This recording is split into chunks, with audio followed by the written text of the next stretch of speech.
دنيا أين أنهاره؟ أين أشجاره؟ أين بحاره؟ أين قصوره؟ أين الملوك؟ أين الملوك؟ أين أبناء الملوك؟ أين الجبابرة؟ أين أبناء الجبابرة؟ أين الذين عاشوا في خيري وعبدوا غيري؟ لمن الملك اليوم؟ كل نفس ذائقة الموت ثم إلينا ترجعون. اعوذ باللہ من الشیطان الرجیم، بسم اللہ الرحمن الرحیم، الحمدللہ والصلاة والسلام علی رسول اللہ، لا حول ولا قوة الا باللہ، رب اشرح لی صدری ویسر لی امری واحلل عقدۃ من لسانی یفقہوا قولی، رب زدنی علما۔ السلام علیکم ورحمۃ اللہ وبرکاتہ۔ عزت دار بہنیں، عزت دار بھائی، پیارے بچوں، دوستوں، بزرگوں، ساتھیوں، آپ سب کا ویلکم ہے اس ہمارے جنازے کے مسائل کلاس نمبر 4 میں۔ الحمدللہ اللہ سبحانہ تعالیٰ نے آپ کو اور مجھے یہاں دونوں کو جمع کیا تاکہ ہم اس کا جو آسمانی دین ہے، جو شریعت ہے، جو مسائل ہے، اس کو جانیں۔ اور ہمارا سبجیکٹ چل رہا تھا جنازے کے مسائل۔ اس جنازے کے مسائل میں ہمیں وہ ساری انفارمیشن ملے گی جو آج دنیا میں مسلمانوں کے پاس، خاص کر جن کے پاس علم نہیں ہے، انہوں نے اسے اختیار کر لیا۔ آسمانی دین میں ان لوگوں نے ایسی چیزیں جوڑ لی ہے جو دوسروں کے لیے کرنا بڑا مشکل ہے، کسی کے لیے تو ناممکن ہے۔ تو انشاءاللہ ہم باری باری کر ایک ایک چیزوں کو دین اسلام کے ساتھ لوگوں نے جو جوڑا اسے نکالیں گے۔ ہم خود اس آسمانی دین کو سیکھیں گے اور پھر دوسروں کو اس کی دعوت دیں گے۔ آگے بڑھنے سے پہلے ہمیں اپنی نیتوں کو درست کرنا ہے۔ ہماری نیت کیا ہے؟ سب سے پہلے کہ اگر ہم یہاں بیٹھتے ہیں، اللہ کے بارے میں سیکھتے ہیں، رسول اللہ صلی اللہ علیہ وسلم کی تعلیمات سیکھتے ہیں، ہمارا سب سے پہلا مقصد ہونا چاہیے کہ اللہ کی رضا۔ جو بھی علم ہم یہاں پر بیٹھ کر سیکھتے ہیں، سب سے پہلے ہمیں اس پر عمل کرنا ہے، اس کے بعد لوگوں کو دعوت دینا ہے۔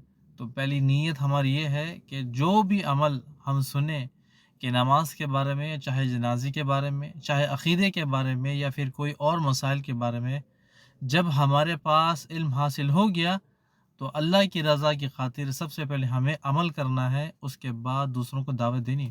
دنیا میں ایسے بھی لوگ ہیں جو لوگوں کو دین کی دعوت دیتے ہیں، جسے ہم دائی بھی کہتے ہیں، یا چلے پھر مسجد کا امام کہہ لے، یا پھر کوئی مولوی صاحب کہہ لے، یا پھر کوئی ایسا استاد کہہ لے۔ اللہ نے اسے بڑا اچھا علم دیا ہے، لیکن اس کے اخلاق سب سے گھٹیا، کی بات کوئی سننا پسند ہی نہیں کرتا۔ ہمیں یہ یاد رکھنا ہے کہ دین اسلام تلوار کے علاوہ میٹھی زبان سے بھی پھیلا ہے۔ اللہ سبحانہ و تعالیٰ اسی لیے قرآن مجید میں رسول اللہ صلی اللہ علیہ وسلم کو ہمارے لیے نمونہ بنایا ہے کہ تم دیکھو کہ رسول اللہ صلی اللہ علیہ وسلم کے اخلاق، تم دیکھو ان کا بیٹھنا اٹھنا، تمام چیزیں ہمارے لیے سبق ہے۔ رسول اللہ صلی اللہ علیہ وسلم کے جو اخلاق تھے وہ صحابہ کے اندر ڈیزولو ہو گئے۔ صحابہ اکرام کے بھی وہ اخلاق ہو گئے جو رسول اللہ صلی اللہ علیہ وسلم کے تھے۔ میں ایک چھوٹا سا واقعہ سنانا چاہتا ہوں آگے بڑھنے سے پہلے، تاکہ ہم اپنے اخلاق پر کام کریں۔ جب ہم کسی کے گھر میں جائیں، یا کسی سے ملاقات کریں، یا کسی کو دین اسلام کے بارے میں انٹروڈکشن دے، یا ہماری کلاس کے بارے میں انٹروڈکشن دے، سب سے پہلے ہمیں اپنے اخلاق ٹھیک کرنی ہے اور اپنی زبان۔ جب ہم سامنے والے کو بتائیں گے کہ دیکھیے اللہ کے رسول صلی اللہ علیہ وسلم نے یہ تعلیمات دی ہے، اس کے بارے میں ہمیں یہاں سے پتہ چلا ہے، ہم گزارش کرتے ہیں، آپ سے ریکویسٹ کرتے ہیں، ہم آپ کو بتاتے ہیں کہ آپ بھی اس دین کا، اس خیر کام کا حصہ بنیں۔ اخلاق سے اچھے لوگ نرم پڑ جاتے ہیں۔ یہاں ایک واقعہ میں سناتا ہوں ثمامہ رضی اللہ تعالیٰ عنہ کا۔ ثمامہ رضی اللہ تعالیٰ عنہ نے جہالت میں کئی صحابہ کرام کو شہید کر دیا۔ وہ خود اپنی زبان سے کہتے ہیں دنیا کی سب سے خراب جو مسجد ہے وہ مسجد نبوی ہے۔ دنیا کا سب سے خراب آدمی نعوذ باللہ رسول اللہ صلی اللہ علیہ وسلم ہے۔